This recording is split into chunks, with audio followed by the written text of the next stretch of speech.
Denis Tejan je napustila Zadrugu 5, a kontroverzna Slovenka je pre nego što je ušla u reality show svojim izjavama podigla veliku prašinu. Još jednom je šokirala javnost vrlo smelom odevnom kombinacijom, a pre nego što je izašla iz studija šokirala je jednim zahtevom. Naime, Denis je pozvala Takija kako bi je on dočekao kada izađe napolje. Podsjećamo, Radomir Taki Marinković, otac Maja Marinković, bio je u kratkoj vezi sa lepom Slovenkom, a nakon njenog insistiranja da dođe po nju, ponovo se otvorila tema o njihovom odnosu.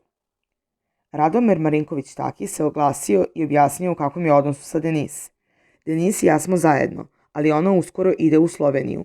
Došao sam da joj pomognem, ali sam došao sa svojom devojkom. Ja sam sada u vezi, ali ne sa Denis. Pomogao sam joj, a i pomoći ću joj kad god bude dolazila za Beograd. Bio je kratak Taki, dok Denis nije bila raspoložena da priča. Denis je očigledno u njemu pronašla pravog prijatelja, koji se potpuno džentlmenski poneo prema njoj, a po svemu sudeći Takijeva devojka mu nije pravila nikakav problem. Šta više, i ona je došla sa njim.